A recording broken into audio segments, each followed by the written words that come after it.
Shop Talk, baby. This is the show where it's okay to be you. We're talking from Yale to jail and from the church house to the pimp house. Nothing's excluded on Shop Talk. So if you don't have a phone, I suggest you borrow one. Call in and voice your opinion live every Saturday morning from 10 a.m. to 12 noon. Yeah, that's right, 10 a.m. to 12 noon. Don't forget to Shop Talk with your girl, because right here, we keeps it real.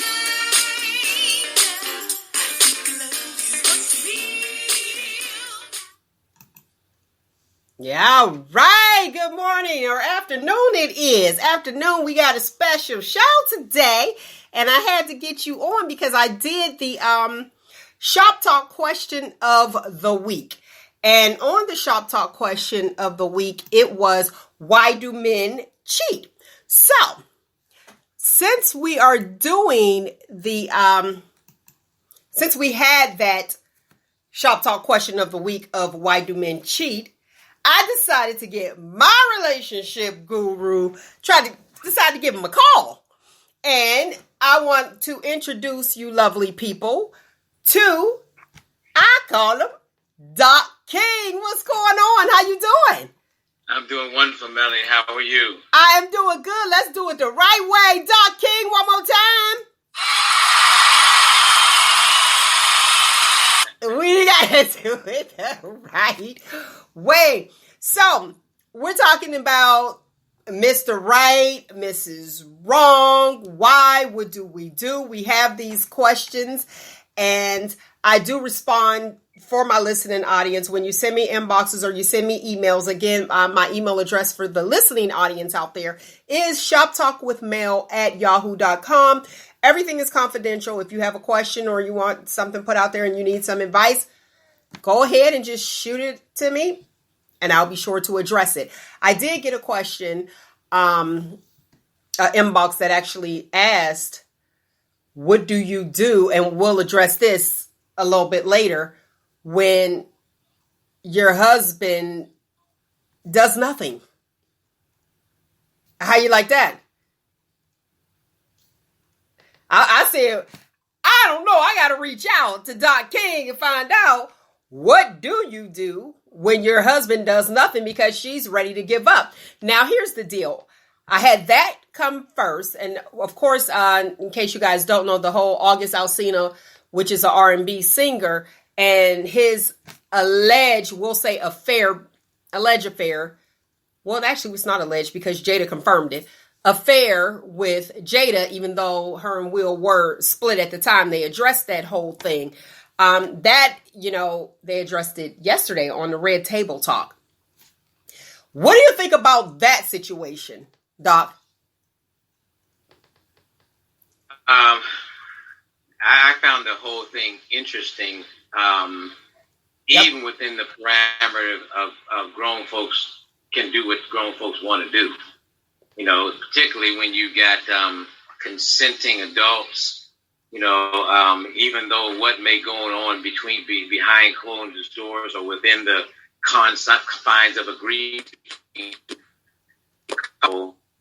is not the business of the rest of the world. So, people can do whatever they want to do. But I just found it a little bit strange on quite a few different notes. I looked it over and watched it a couple times and just watched and listened. And I just find it interesting how they played that out, even though they are, we say, first off, when you say when they say, well, they weren't together, they were separated. Well, that's kind of like a socially acceptable way of explaining one's behavior by saying, well, we weren't together, we were separated. Well, when you're separated, you're still married. So if you're still married, how does you and that person making an agreement to separate yourselves proximally, meaning you're not with each other, but the paper still says that you're married. So that means now brings in another parameter. Just because we separate, does that give me the okay and you the okay to do whatever we want to do until we decide to proximally come back together again? That creates a whole different realm of what it means being married. Because if you're really going to decide, okay, we're going to go out and do whatever we want to do when we're separated, then go ahead and get divorced. But with them, they have made these little things going on for a while. So when two people, like you have people who are swingers and they're married and they make this agreement that they can come together with other people and then separate, from that, but they're never to go off with that person without the other married party. It's just all these different parameters that people are kind of weeding into what was originally a quote unquote marriage agreement. Okay. Now let's go with off Will and their situation now, Will and Jada's situation. When is and I know you're really busy, so I'm trying to get these questions in here. When is the best time? Okay, you meet someone and you go out on a date, enter a brand new relationship. When is the best time to ask or to say what you expect out of a relationship? Well, that's a good question, but there's a precursor question to that is that's never asked. I used to do some seminars with people and different organizations and churches, and I did marriage conferences, and one of the challenges that I found was in one of the presentations I did was the whole word relationship, and we throw that word around a lot. We'll say, well, in my relationship with my husband, or my relationship with my wife, and we have to go back to the foundation of that word. Relationship comes from the word relate, or relation, okay, which is two people kind of communicating together, and then that comes from the root word relate. And to relate is to work to understand. And when a person says relate, relation, relationship, now when you put ship on the end of relation, and it is a suffix that can be detached or reattached, that ship actually in its own definition means the art or skill of. So now when I'm in a relationship, it means that I have the art or skill of relating and understanding this person who I'm with. I know what they like, what they don't like. I know what they're going to have, how they're going to respond in different situations. So what I found when I did marriage seminars is that a lot of people have been married for 3, 4, 5, 10, 20 years, and they have a marriage, they have a husband and a wife, but they still don't have a relationship yet. Because they worked on being married, they worked on all the extraneous things, but they never, ever worked on truly understanding that other person inside out. When you go into a relationship, your focus should be going into it with the focus of understanding the other person totally. And that person's, you don't have to try and make your point. Their responsibility is to try to understand you. The same way in a sexual encounter. Most people don't realize in a proper sexual encounter between a man and a woman, the way it should work is I should go into this trying to figure out how do I make you feel the way you need to feel. And you should be going into it trying to figure out what I need, and even in a marriage. But most people go in to get what they want to get. I'm going to go in with my hands open, grabbing at what I want rather than going in trying to figure out what I can give.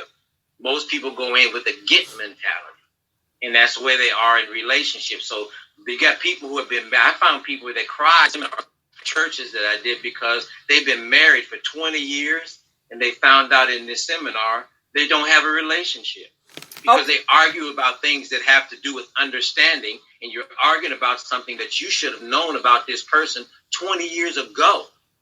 Okay. Even before you even went in. Okay. Now, when you say some people go into it grabbing what they can get, and it's at the beginning of their relationship, how do you even know? I guess there's the ship part. Look, there's the ship part. How do you even know that you even want to be in a relationship until you get to know that person? You know what I mean? Okay.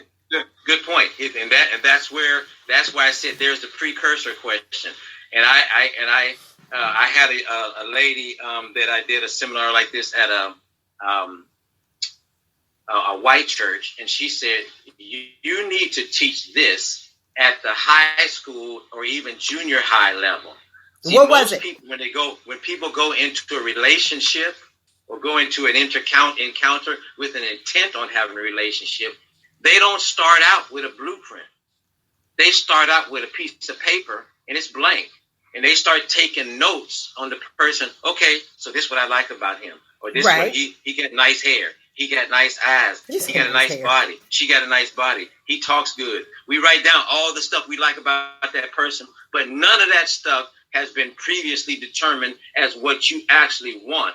Everybody in a perfect world should be sitting down anytime they look at a person and they think they want to be serious with that person. In their mind's eye, they should be looking at their checklist and saying, here are the top 10 things that I'm looking for in a person if I want to be in a relationship. These are the 10 things I'm looking at. So when I'm looking at this person, I'm talking to them, I'm not writing, I'm checking off what I already got.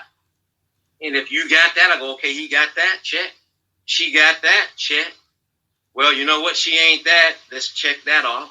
Okay. And I got a checklist. So now I got 10 things that I'm looking for in a person. And it has to be hard questions. A lot of people, when it comes to preparing for a relationship, they don't want to address the hard questions. Even when they go to marriage counseling. Do you know how many ministers and pastors are uncomfortable with discussing the hard questions that will be the things that would destroy that marriage down the road? What's an example of a hard question?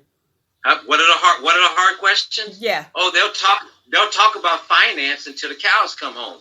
Okay, because that's one of the things why most marriages will end because of finances. But the two top reasons why marriages fail is money and sex. So people cite it in court as irreconcilable differences. So now when people come together, in the long run, in the beginning, in the honeymoon phase, man, you're so infatuated by this person. Man, you just don't even see certain things that don't matter to you. But by the time you get past the first year or second year, there are certain things that are even intimate sexual things that are important to you as a man or important to you as a woman, and you find out this person ain't into that because you ain't never had that discussion. So now you're sitting trying to make it work without it, and after 3 years, 5 years, 6 years go by, and you can't seem to make it work like that without it no more. So all of a sudden, you run into Buffy at work, and whatever it is you looking for in your wife that she won't do that you never discussed 10 years ago, now Buffy says, well, hey, I'll do that on the lunch break. Now, Buff gonna be mad at you using her name. Listen, here's the thing. If it wasn't discussed, how can you penalize her? No, nobody's penalizing her. It's just that psychologically, the greatest need, Freud and all the different Erickson and all, I got you. The greatest need in a human being is sexual gratification. So you can't get Freud. Go ahead. Sigmund Freud. Yeah, he really on that with the ain, all that. Yeah, everything is referring back to sex. So how do you squelch that when it raises itself up? When it comes up, how do you push it down? So if it's not there and you never discussed it, you're not penalizing her. What you're saying is, or penalizing him, you're saying, I'm having a hard time functioning without it. I'm having a hard time pushing this ugly head out of my mind. There was a woman that she was on a show that they had. They were interviewing professional basketball players and their wives. And there's one particular basketball player, I'm not going to call his name, but his wife was being interviewed, and she said when her husband, when they used to go on basketball games, she would always travel with her husband. Wherever the games were, she said, I went with my husband, And she said, but it got to a point where when the game was over and we go back to the hotel, she said, when we got off the bus and we hit the door of that hotel in the lobby, there would be women in the hotel lobby climbing up the walls. They would be wearing everything you can think of wearing in the lobby. Then they go up the elevator. They down the hallways. They standing in the hallways outside of the players' room with autograph books, everything. And they went to low cut that. And these is young girls that got everything, and everything they got is sitting where it's supposed to be sitting. And these women when they would be hitting on her husband while she was on his arm. Mm-hmm. They didn't care. So after she dealt with that for a while, she got to the point where my husband, these girls are hitting without the strength if they can to say no every single day that they go out. Every single day they got to deal with that. And so what she decided was she couldn't take the pressure. It's breaking up. She couldn't deal with the pressure and what? She couldn't deal with the pressure of seeing how much her husband had to have the intestinal fortitude to say no. Right. From the time he walked off the basketball court to the time he walked out of the hotel in the morning and got on the bus to go to the plane. Every single game, the pressure is there. These women are all over them every single moment of every day. She said, I can't trust and that he's going to handle it, but I'm staying home because I can't deal with it. It's too stressful. You know, they were too blatant with what they're willing to do right in front of my face. Okay, so, and that happens, that it's a lot of women that are blatant with what they'll do with your husband or your mate, and it's up to them to actually say yay or nay. But back to the question is, how do you deal with something, like you said, it rears its ugly head as far as the sexual gratification when you never addressed it? That's why I asked you the question, when is a good time to actually say, you know, even though you have your list and you're like, okay, this is my list and this is their list. From a female's perspective, I'm going to be honest, our list is not about sex. We're looking at the other things as far as like if I'll deal with this person, it's not the sex. Now, for a man, it might be the sex might be an issue or, you know, may become an issue, but that might be on their list. But if they never come and say, okay, I like this, I like that, and let's be grown, you know what I mean? I like oral, I like, you know, anal, whatever the case may be. When is a good time to address that instead of being in the relationship and then all of a sudden, here 2-3 years later, you're like, oh, well, I like this. Wait a minute. Because I do know a couple that, you know, they're not into oral and the girl said it off top and the guy's like, okay. And then he says, I do. And then you expect it to change. How can you? And of course, it's going to be like you said, just with the analogy you use with that whole basketball type thing. And it's, I want to say, Golden State Warriors. I can't think of his name. I think that was theirs. I be in their little business a little bit. But when is a good time to have those, or to actually, you know, put those questions on the table? Because you have, even when you said like the pastors, when they do premarital counseling, they'll talk about the finance, but they don't talk about the sex. But there's some people that haven't even had marriage counseling and they just went into it. Actually, I didn't even do the statistics on another show. We were talking about it. There's a lot of people. So you like a 50-50 chance they didn't have marital counseling. And then you have those who did have marital counseling. And then you have those who had marital counseling and didn't get married because they realized, this is not going to work. You got a lot of people. I mean, you say, when's the best time to put it on the table? I mean, it should be put on the table from the moment that you feel like this dating process with this person is going in a direction that you would like to go for a long haul. It's something that it's not. This is just not a date. Oh, we had a good time. Hey, see you later. You know, maybe we get together. But when you see that this person is somebody who you like being around, then at that particular point, if you do have a list of things, which you should have an idea of what you're looking for, then these things should come out just in dinner time conversation, you know, without any pressure. See, the key thing is a lot of times that what women have to do is they got to realize that when you're in that discovery phase, you know, your questions sometimes come out pressurized.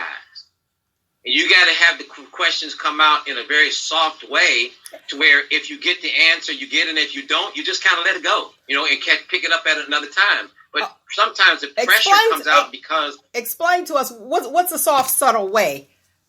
And don't sit down and be like, hey, how you doing? Y'all, get your drink orders and then be like, yeah, I'm looking for a husband. That's pressure. Yeah, that's like teeth hanging out, dripping. You looking too hungry, if you throw a question out to a guy and you like this guy and you go, well, you know what? Well, what's your feeling about how weekends should be spent? Do you think a guy should spend the weekend with his wife or his girlfriend rather than his friends? Now, if he says, you know what? Well, I like spending time with my friends. I look forward to my weekends with my friends. Now, he can't answer the question from the perspective that you're asking it because he's not there yet and he may not be where you are. So you got to be willing to kind of put that answer aside for a minute and then come back to it on another day. Because, again, you just want to open up the channels for this person to be comfortable with talking to you about things that are important to them and important to you. But you can't nail that person's butt to the wall. Well, wait a second. Well, wait. What do you mean? You're saying that you think it's better for a man to spend time with his friends on the weekend rather than spend time with his woman? That's what you're really trying to say? Now it's like, okay, wait a second. I just came here to have dinner. You know what I mean? You know what I mean? Now he's trying to figure out how he can go to the bathroom and sneak out the door, because it's getting too tight too soon. Sometimes you just got to take your time and get there because it's not, you realize there are a lot of people who are married today and either they shouldn't be married or they're married and they really don't even why. They don't even know why. If you ask them, list 10 reasons why you're married to the man or the woman you're with. And most people will have a difficult time coming up with them 10. And because they're married, they've been married for 10 years, they got 3 kids, whatever. And you can't mention the kids, you can't mention the house, 10 things why you are still with this person right here. And you realize how many people cannot come up with them because they're just going through the motions because they're there. They just had circumstances caused them to be there. Now, with that, and you can't come up with it because you're right, people have the tendency to constantly say, well, we have children and they're looking at the finances, like you said, the house and what they accumulated together. But wouldn't that be considered, that will actually turn into, I wouldn't even say consider, a toxic relationship? Absolutely. Absolutely. Because you know what? I have talked to women who were married and I asked them, why did you marry your husband? You know what a few of them say? My biggest desire was I wanted to be secure. I wanted to be secure. And he was able, he presented himself as somebody who could provide security for me. So you can't be surprised down the road. Because that's on our list. Yeah, but again, if that's your reason, if security is your reason, then you at some point in time down the road, you may project that and not even know you're projecting it. He may feel that it's really not about him. It's really about what he's bringing to the table. And he may get to the point down the road, 3 years in the marriage, 5 years in the marriage, 10 years in the marriage, he becomes a victim. And I don't say this softly as if guys should be felt sorry for, but he becomes a victim of somebody who really shows him a sense of caring that he's never felt. And that may be somebody at work, maybe somebody in a restaurant, somebody at lunchtime, whatever. And all of a sudden, he's feeling something that he never felt from you because you was about security and he brought it. Now, that feeling that he has through that person, he doesn't even know how to process it. He's laying in the bed at night staring at the ceiling trying to figure out, I know I need to stay away from this woman. I got a wife right here next to me, and I got a family, and I got kids. But every time he's laying in the bed and going to sleep, he's thinking about how that woman makes him feel when they go to lunch and just talk business, and she's sitting there looking at him, and she'll say something to him in a way. He's like, I ain't never felt that before in my life. And I'll say that together with women, do women the same way. A husband that doesn't give them that feeling, and all of a sudden it's a guy, because women are quickly catching up with guys on the cheating thing. You know what I mean? If the numbers are really getting real close now, and they're finding that a big reason why the numbers are getting close is not because women are cheating as much as men now. It's just that men, as a rule, talk too much. And women, when they do stuff, women are not big on sharing their stuff, even with their besties. That you never tell. Quiet. And so now, in this new age we're in, women are now pumping their chest up and saying, listen, I've been hiding this too long. Guys been out there telling all their stuff, so I'm going to tell my stuff. So that now the numbers are coming up because women are disclosing what they used to keep behind. Not to mention the fact that more women are in the workplace now, and there's more opportunity for the cheating thing to happen because they're not in the home barefoot and pregnant, so to speak, anymore. Now they're in a business suit, high heel shoes, getting out of the back of a limousine, going into a business meeting with 12 guys. You know, and they're the center of attention, and all day long, all they get is how beautiful, how sexy, how fine they look, and they over and over and over again. So these are some of the things that need to be looked at. Can we turn back the hands of time and give everybody a playbook now, when 20 years into the marriage? No, because you're already with the person. But again, you just got to make the best of understanding how the human psyche works, and that it's not pointing the finger like women say, well, you know what, all men are dogs.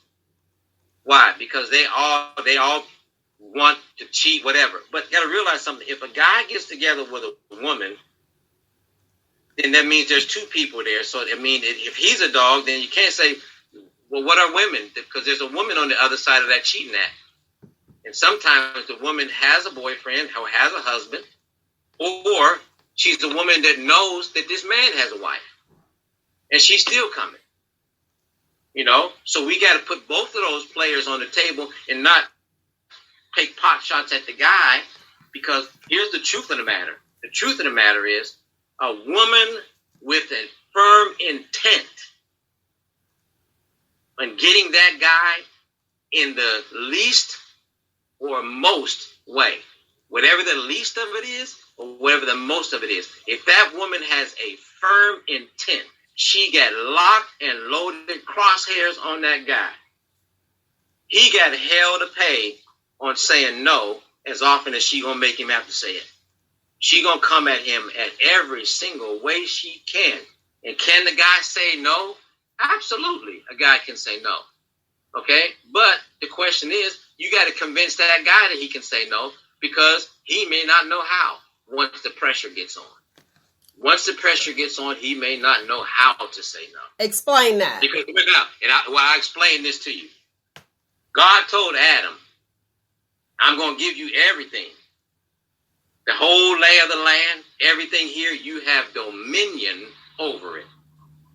He said, but one thing I don't want you to do is I don't want you to eat from that tree right there, the tree of the knowledge, okay? The knowledge of evil. Because God was good. The tree would represent evil. So when people say, well, the tree was representing good and evil, no, the tree brought in the other aspect from good. Because God, everything he created, when he finished it, he said, it is good. So good was already present. Evil came with the tree. So now when he ate from the tree, he had the knowledge of both good and evil. So now when God told him, you can have everything, but don't touch that. And Adam said, right, got it. Because there's a lot of stuff. There's enough stuff here for me. I can handle all this, enough to do. I ain't caring nothing about that tree. And then God said, you know what? I'm going to make you a helpmate. And he made female. And he made Eve. He didn't give Eve them instructions about the tree. He didn't have to, because he gave Adam the instructions, and he gave Adam a dominion over everything, including her. You're in charge. She's your helper. So now when Eve comes along and she sees the tree, and the snake tells Eve he just don't want you to be gods like him. You're going to know everything. So Eve says, I want to know everything. So she gets the apple and she bites it. And what does she do? She hands it to him and offers it to him. Eve was so powerful in her ability to sway her husband. For a split second, she made him forget God. You got to understand how powerful a woman that is, that she can make a man lose track of God for a couple seconds. She did that. And that was an indication of the power that women can have over men, because men, when it comes to women, are weak. Men are weak, and they've been weak for women since the beginning. Does that explain it away? No, but it just tells the truth of the matter. When men are weak, okay, women are intestinally stronger. Men are physically stronger, but women may be internally stronger. God bless all our women, black women who are raising all of these children without fathers, with all types of stress and struggles and difficulties, but still stay the course. And men get frustrated because they lost their job. They go out, start drinking, drugs out in the street because they can't handle the fact they lost their job. Women right in there, I lost my job, just give me another one. Or whatever, I got to take care of these kids. Men are just weaker, especially when it comes to women. So a man has to develop a certain level of intestinal fortitude just with the ability to be able to tell a woman no. And that's a difficult task. That's why so many men fail at it. Okay. So look, there's the answer. Look, the Shop Talk question of the week. Why do men cheat? There you go. Now let's go into we talked, first of all, we talked about when you should come forward and have the discussion. We talked about we need to have a checklist prior to, not prior to the date, knowing what you want anyway before you even go out. And then if it's somebody that you're interested in, you need to see if they check off on the list. Now, what about the people that actually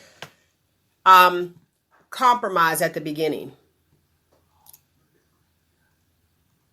And the reason I say that is because, okay, you brought up as far as like somebody being with someone who was stability, because that's on our list. We want some security, and they're bringing forward the security and they're selling themselves that way. And they're like, okay, well, yeah, I can do this and I am this and I am that. And they're pretty much saying it.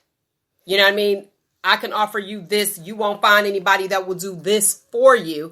And then once she goes that direction, and then they stepping out looking for somebody that likes them, like you said, for them, and they never felt that before, but they actually presented themselves as if they didn't need that, and they sold this. They sold this dream.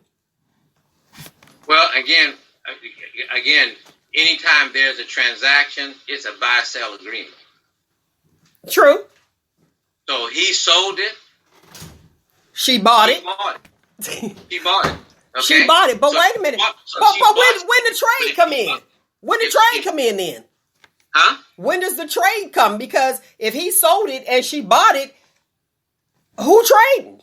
No, it's not a trade. If I sold security to you, and that was what was on the table, and you bought security,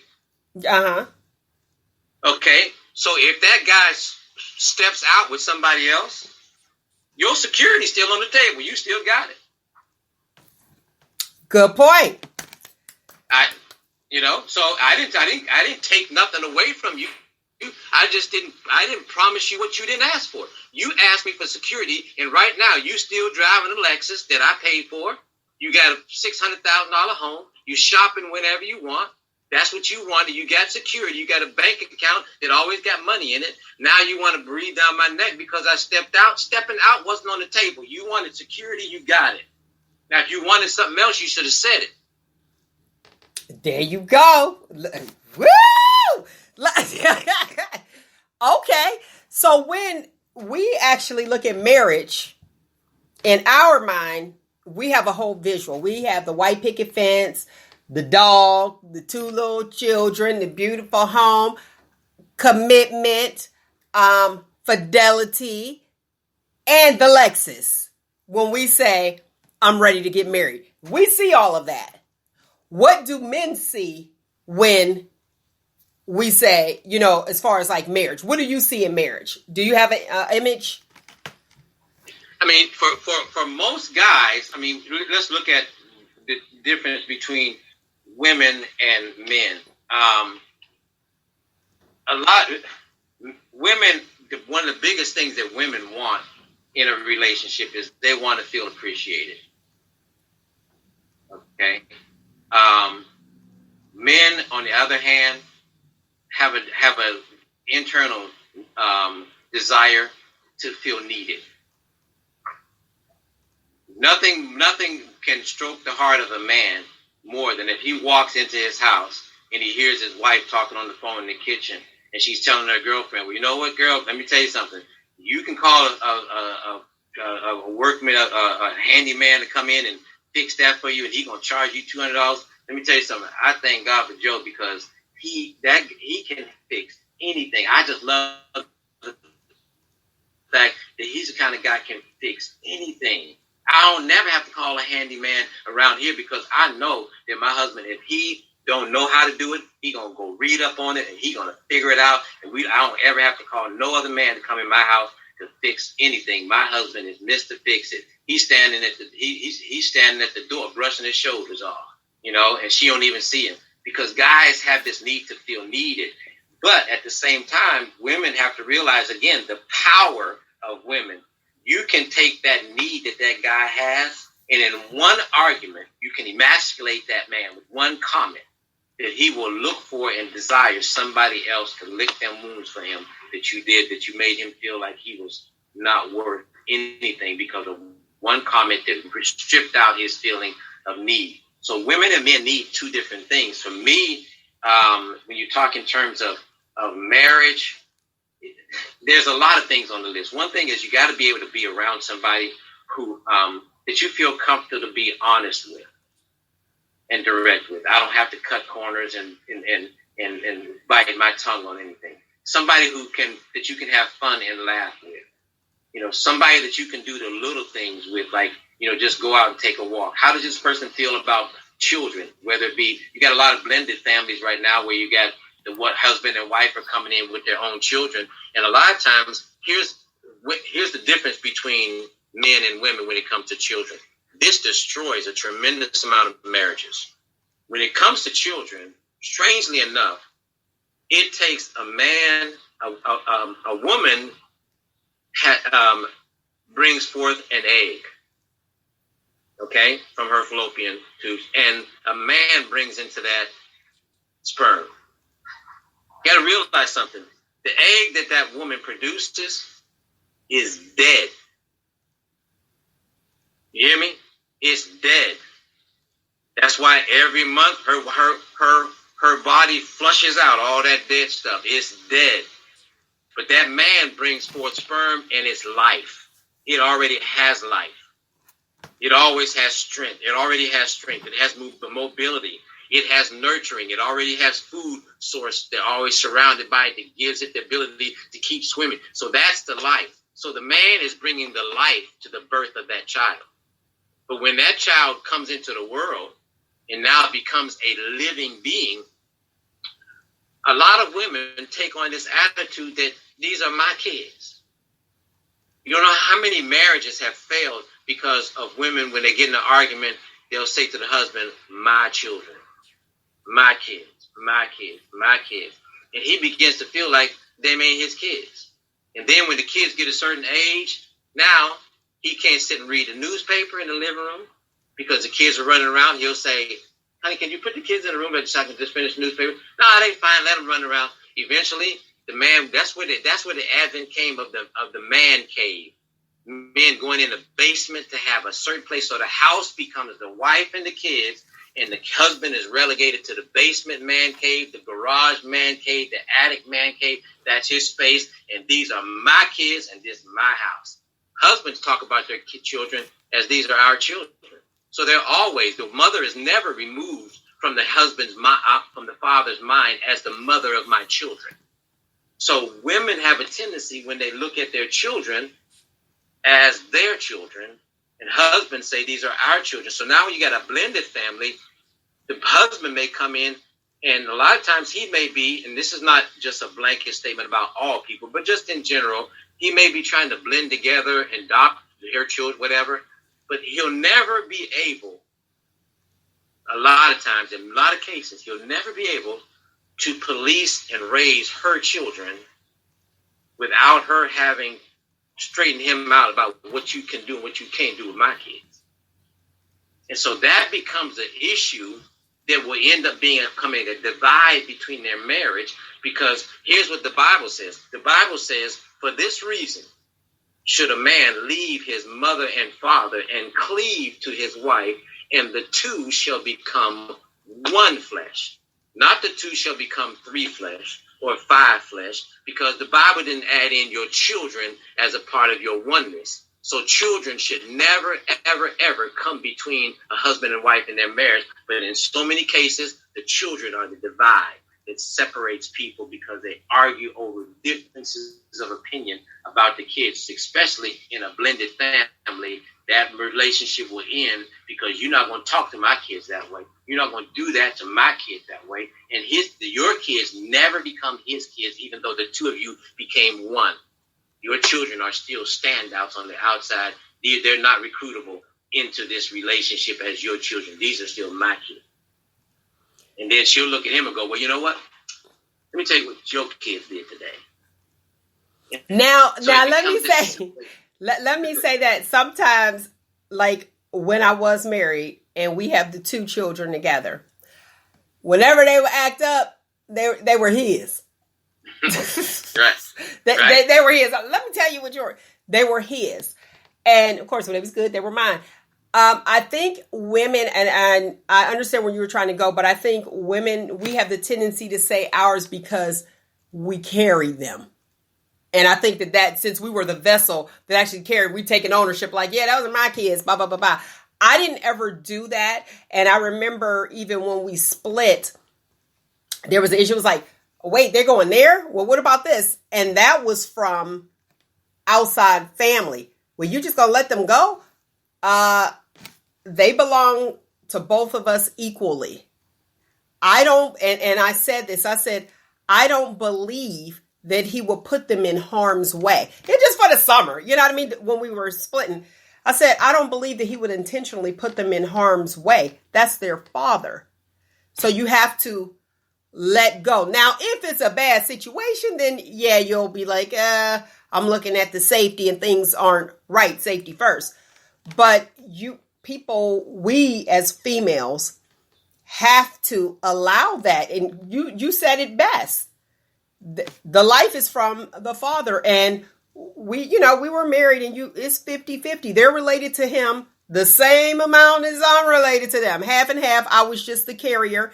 Here you are. Even when you have those who have, with the blended families, like you were saying, and they have different mothers or different fathers, once the two get married, the steps, you know what I mean? Once the two become one and they do have children with other people, what's the best way to handle that?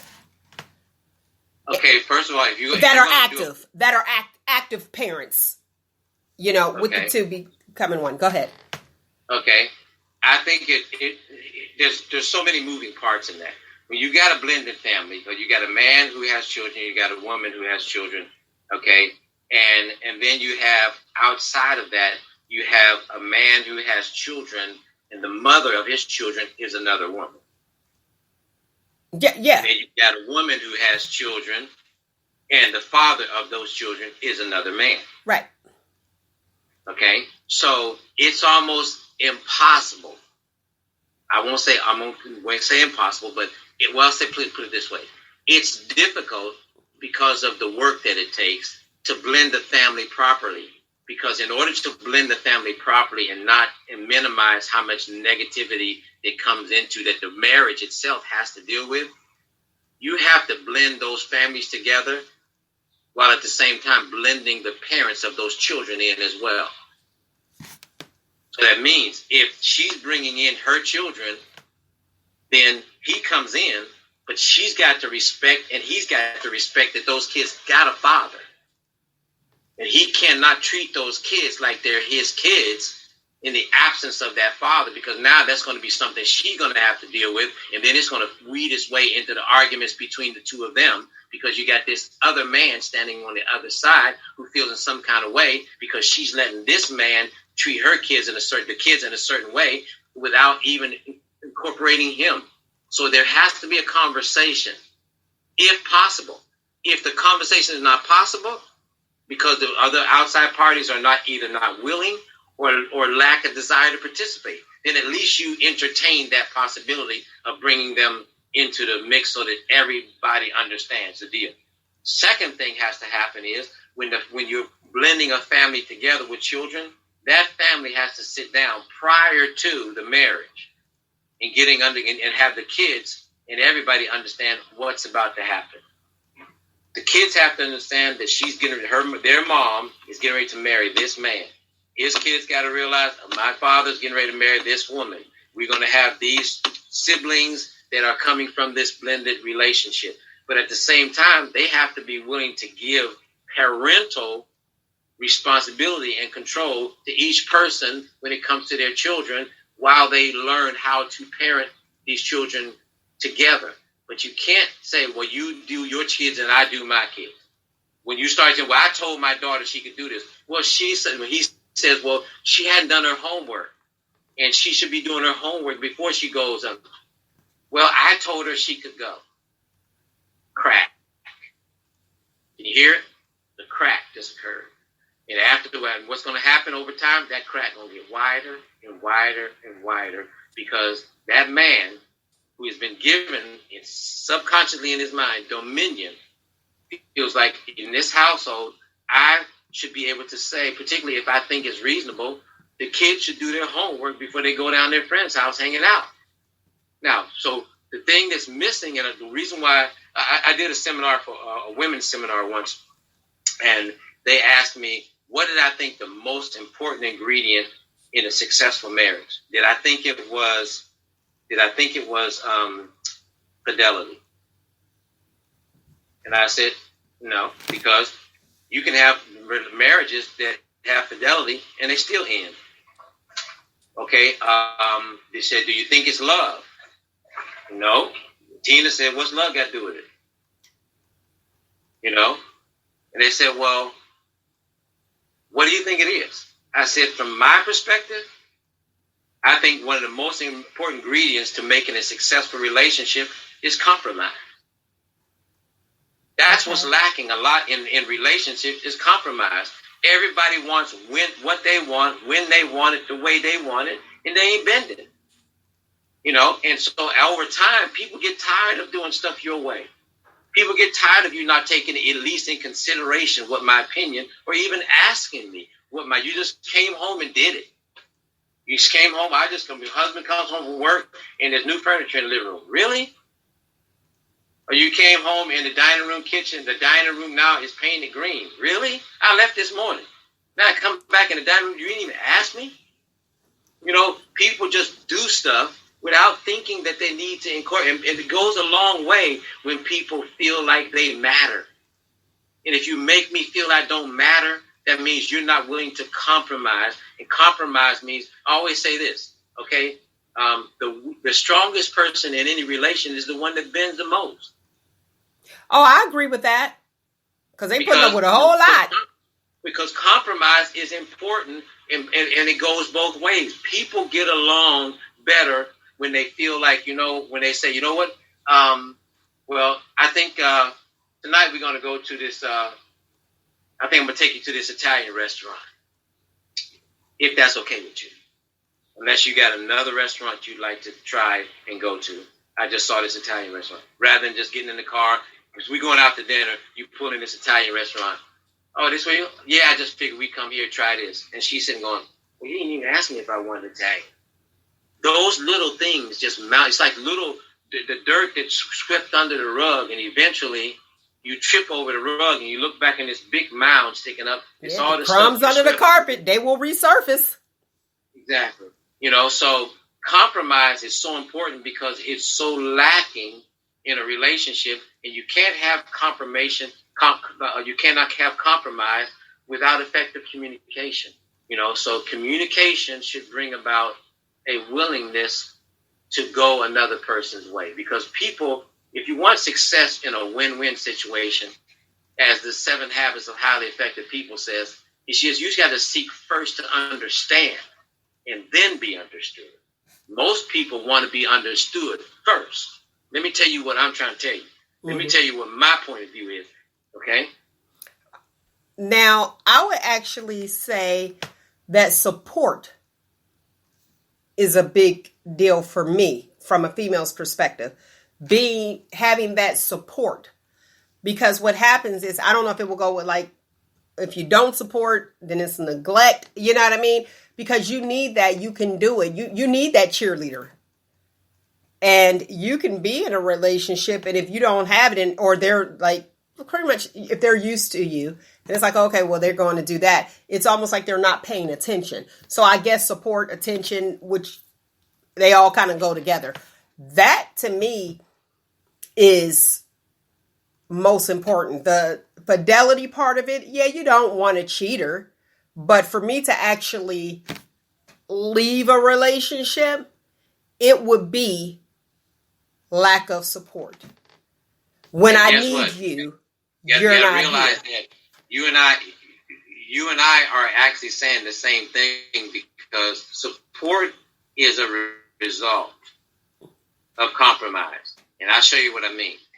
Okay, let's say, for instance, we want to have you and I are married, and we want to make. It's breaking up. 1 second. Sure that we have a sufficient amount. Got it? Now you're good. Okay, I think. Go ahead. Okay, just say you and I are married, and we want to make sure there's a sufficient amount of compromise in our relationship. Breaking up again. A little bit, but go ahead. Okay, so if we're going to have a certain amount of compromise in our relationship, in our marriage, so on Sunday, your choir is singing at 3:00 in the afternoon, and you're leading the song, and you say to me, "Well, I got to go to church on Sunday because Sunday afternoon, going back to church because my choir is singing at such and such church, and I got to lead this song." So I'm just letting you know that I'll be at church at 3:00. Now, when you get up to sing your song, you look out in the audience, and I'm sitting there. I'm happy. All of a sudden, you like, I didn't even ask him to come. He just came because I told him I was leading the song. And then when you start singing, he stand up and start clapping with everybody, just clapping to the music and clapping to you singing. Okay? That's support. But support, now, compromise. How did he come to the game to hear you sing? The Kansas City Chiefs game was on at 2:00. He could have watched the game or came to hear you. He said, you know what? Kansas City is going to be playing next Sunday too. So I'm going to hear my wife sing. I want to hear her sing, and she'll be happy to hear me there. That's compromise, and out of compromise buds support. So you're willing to do something outside of what you really wanted to do or would have normally done, because what you're going to do is going to be to a greater benefit to somebody else and make somebody else happy. It is bending over backwards, but guess what? Some people may say, well, you know what? I feel like that's kissing her butt. No, it's not, because when she get home, you're going to want her to kiss yours. Now, you have a point. I remember one time I mentioned, I said, I'm in the parade. I said, hey, I'm in the parade. You want to come to the parade? And I asked, and they didn't want to come to the parade, right? You listening? Yep. Then they saw that I was the grand marshal of the parade, Shop Talk with Mel. Then they said after, well, if I knew you was going to be the grand marshal, I would have come. I didn't mention that. So how do you respond? How do you respond to that? You respond to that by simply saying, so what you're saying is you made me being in the parade all about you. Okay, elaborate. Yeah, that's what you would say to him. So you made me being in the parade about you, because when me being in the parade was about me, you didn't want to come. Now when you find out I'm the grand marshal, I'm the person out front, so that makes you look good that your wife is the grand marshal. Now you want to come. So you made the parade about you. But when it was only about little old me marching in the parade and wanting my husband to see me in the parade and wave at him, it wasn't important enough to you. But if I could be standing in front, marching in the parade, in the grand marshal, up in the car or whatever, waving, you could be standing out there going, that's my wife. That's my wife right there. You made it about you. So you know what? If the only time you can support me is when you can get a direct and significant benefit to you, if that's the only time you can support me, keep your support. Okay. I need you to support me when it's 100% about me. Okay. You ain't getting nothing out of it at all but the fact that you know that it's going to make me feel good. That's the kind of support I want. I want you to walk a mile with holes in your shoes just because you trying to get to the job to see me get a promotion or whatever. That's all about me, whatever you got to go through to get there. That's support. Not when you're going to get a benefit. Not that, well, they recognize me at the job and the boss wants me to bring my husband up in front of everybody, introduce my husband and talk about, you know, how important you are in my life. Oh, shoot, I'll be there. Shoot, what time? That's about you. That's not support. You know? Support doesn't happen. Remember I told you, some people go in a relationship with their hand out trying to get. That type of support is people walking with their hand out. Mm-hmm. What's the benefit to me in this? True relationships, okay? True relationships come into a relationship with a pen and a pad and trying to write down all the things that are important to you. All right, I gotta have you back on the show. I wanted to share that because you know me, I'm not an arguer. I'm not gonna go. I just sat there, was quiet. I didn't say anything because I felt just like you said. You were succumbing just to see me in the parade. I don't care about throwing out candy, hay, waving, or whatever. You like to look out and you see that somebody is supporting you. And I like the fact that you actually broke it down. It was about them. So it was more like bragging rights. Exactly. All right, Doug, what's the weather out in California? Right now, the temperature is, I can tell you exactly. The temperature right now is 86. Okay, so but 86 out here, and the sun is like 96. You know, I know I'm old Californian. because there's one thing about, for some reason, God don't send clouds to California. Very seldom. That's why that song Tony said it never rains in Southern California. I'm telling you, you go outside and it's 85 degrees, the sky is blue, there ain't a cloud nowhere. Isn't it beautiful? You could have everything in the day could go wrong. You could just step outside. That's how I used to do. Step outside in San Diego and everything wasn't nothing sad. It was like, let's start new. Let's go. Yeah. All right. Listen. You drive down to the beach and look at the water, and whatever you was worried about goes away. It just goes away. Doc, if there's somebody who needs some relationship advice or counseling, because we have to do a part 2 to this, can you give them your contact information? You have your email address, if that. Email address is Ronald King, no space, Ronald King 611 @gmail.com. Okay. And you can come wide open and direct, and I'm coming back that same way. All right. We love that. And tell me this, You Are Fertile Ground.